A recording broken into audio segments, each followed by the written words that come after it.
Today we're going to meet a founding father by the name of Patrick Henry, and we're going to look a little bit at the speech to the Virginia Convention that he gave.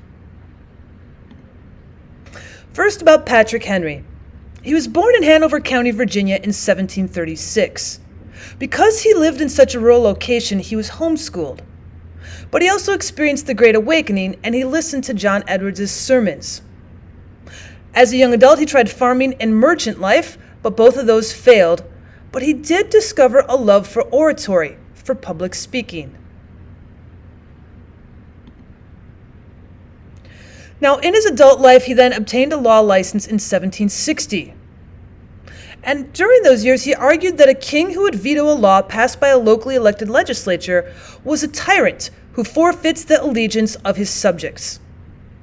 Now, this was the beginning of his struggle to ensure independence for the 13 colonies. So around the time of the American Revolution, just right before, he was elected to the Virginia House of Burgesses. And he wrote numerous speeches throughout his lifetime, but his most famous speech ended with the words, "I know not what course others may take, but as for me, give me liberty or give me death."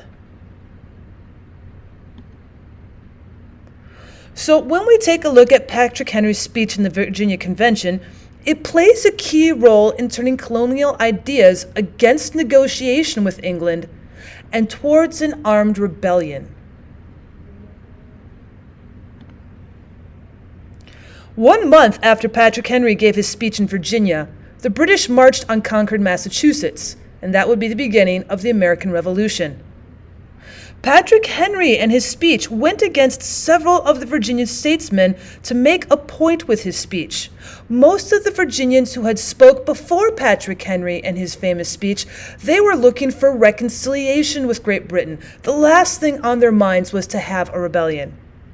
Therefore, Patrick Henry stood up for what he believed in and would not back down until his voice was heard.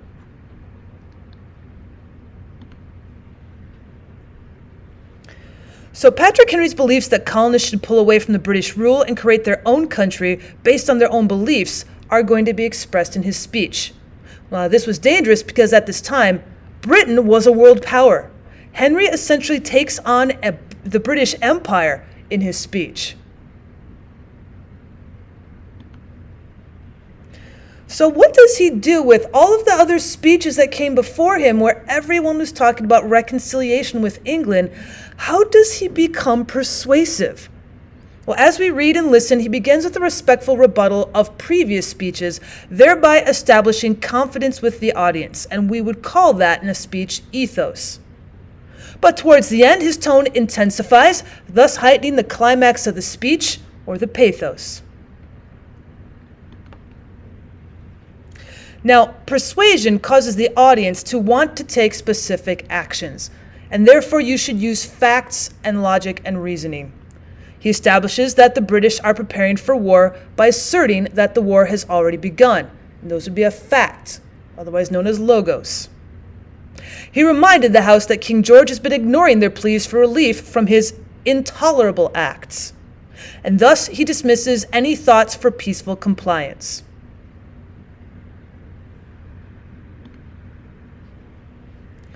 So he's known for his oratory. He was good at it. What is oratory? Well, it's a form of public speaking. And a form of public speaking, you hope you have a qualified speaker. And speeches from qualified speakers include these persuasive techniques for emphasis. You're going to see them using rhetorical questions. They are going to restate their main points. There's going to be a lot of repetition and parallelism so things can be easily remembered by the listeners. And lastly, you have some sort of call of action and lots of exclamation. Finally, he uses his words to persuade the statesmen and readers to fight for what they believe in and not to give in to the British Empire. So when we take a look at how his speech is written, we look at the ethos, which is rhetoric based on one's sense of morality, and things that will inspire trust and goodness in the speaker. We also look at the pathos, the rhetoric that's based on emotion. You're looking for emotional appeals when you're looking at the pathos. And lastly, the logos. If you have emotional appeals with pathos, you have to have logical appeals with logos. So with logos, you need your facts and your reasoning.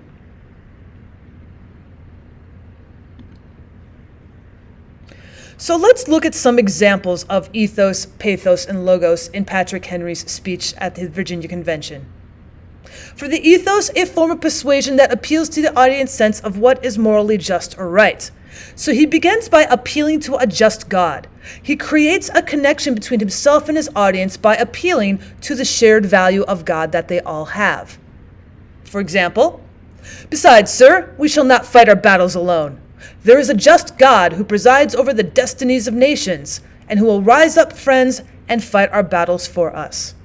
The battle, sir, is not to the strong alone. It is to the vigilant, the active, the brave." Now, a lot of the words you're going to see will add emotional edges in his sentences.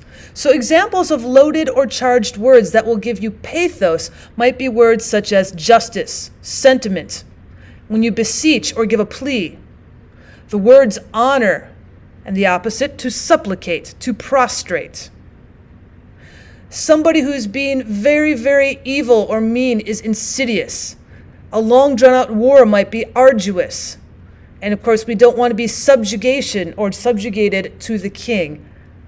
But if we can be vigilant, we can fight. And you have other words that perhaps you might see more often in Virginia speeches, such as slavery. And then lastly, being spurned by the king. But of course, most importantly, you're looking for some facts and reasoning, and that's where Patrick Henry's logos is coming in. For example, "It is natural for man to indulge in the illusions of hope." Well, previous congressmen have expressed hope of relief in negotiation, but not war. "Is it that insidious smile that our petition has been lately received?" Well, they've been petitioning the British Parliament, and the British Parliament has ignored their petitions for less taxes. "Are fleets and armies necessary to a work of love and reconciliation?" As we find out in 1775, more and more British troops are arriving every day. So we have the rhetorical questions.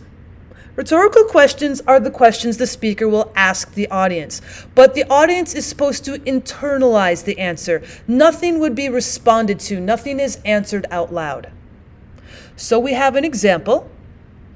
"Is life so dear, or peace so sweet, as to be purchased at the price of chains and slavery?"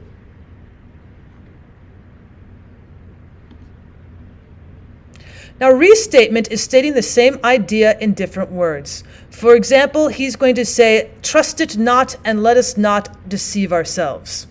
They are meant for us, sir. They can be meant for no other."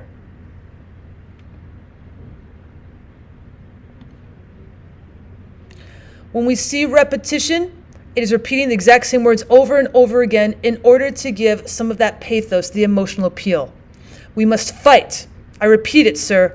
We must fight."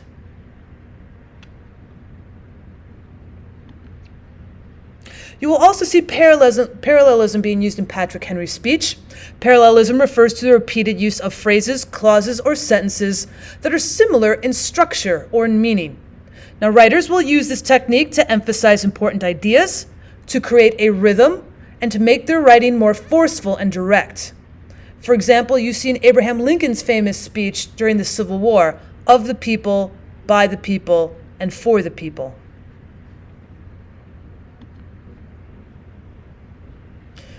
Now, we want to look at what parallelism would actually be correct as. So when we have the words "to know" and "provide" in our first sentence, that's faulty parallelism because all three of your verbs are not put together in the infinitive. "For my own part, whatever anguish of spirit it may cost, I am willing to know the whole truth, to know the worst, and I will provide for it," would be faulty parallelism. More effective would have been, "For my own part, whatever anguish of spirit it may cost, I'm willing to know the whole truth, to know the worst, and to provide for it."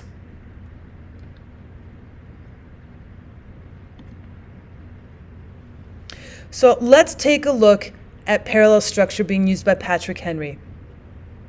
Are we disposed to be of the number of those who having eyes see not, and having ears hear not? Ask yourself how this gracious reception of our petition comports with those warlike preparations which cover our waters and darken our land.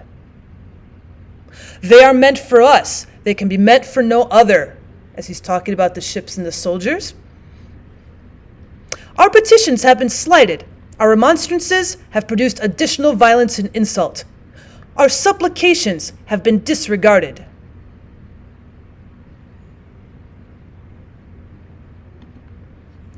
Well, that's what we got for Patrick Henry. If you'd like to learn more about Patrick Henry, please stay on my channel. I do have more Patrick Henry, including going through paragraph by paragraph where his tone is, where the ethos, logos, and pathos are.